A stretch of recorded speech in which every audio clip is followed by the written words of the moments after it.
สบายดีทุกคนนี่มาพบกับตู้สปันบาลเม็ดเก่าพี่น้องเด้อเดี๋ยวจะไปบึงป่าลาบปลาหน่อยนึงในป่าหน่อยนึงเนาะคือว่าได้อยู่ว่าภาษาละเม็ดแด่เนาะเดี๋ยวกะเบิ่งเด้อผู้ใดเข้ามาก็กดไลค์กดแชร์เด้อ Subscribe กดติดตามให้ตู้สปันบาลเม็ดคือเก่านี่ก็กะนี่3ตู้4ตู้3ตู้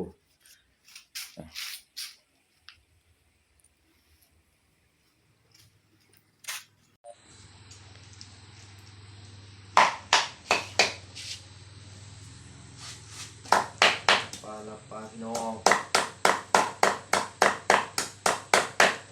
ปลาแล้ว3ตู้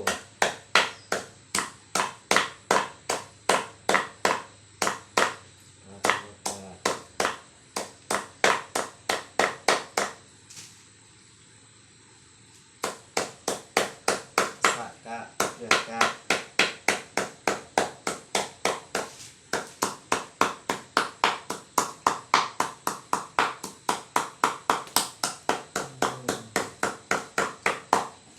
หั่นเลยครับ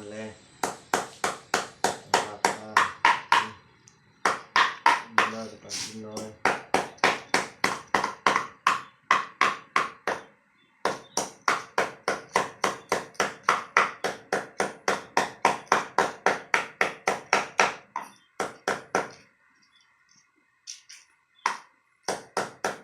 เด้อหลับป่าเด้อธรรมดามิดใหญ่เลย2 คนกินประมาณนี้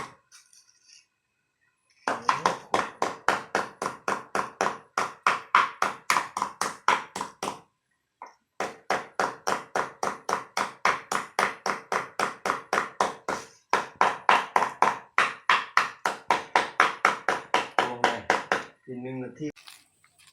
ที่ว่าเอาอยู่น้องเนาะพี่น้องน้องปลาหรือว่าน้องกากำลังจำอยู่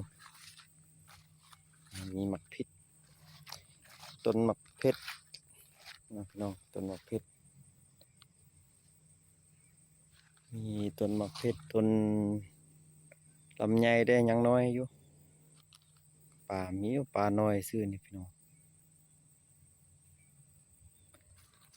ตอนนี้ก็บรรยากาศตอนแรงเลยเด้อพูดแล้ว5 โมงยังพี่น้องเพิ่งนะครับพีกาพวกบรรยากาศอย่างซ้อมเลยพี่น้องผมอยากจะกินข้าวช่วงกันเนาะเย็นโอ้จอกเจี๊ยอุ๊บมาซ้อมดู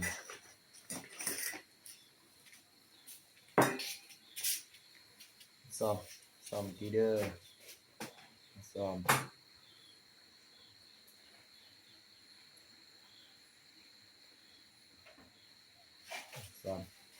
เอาส่งซ้อมเด้อซ้อม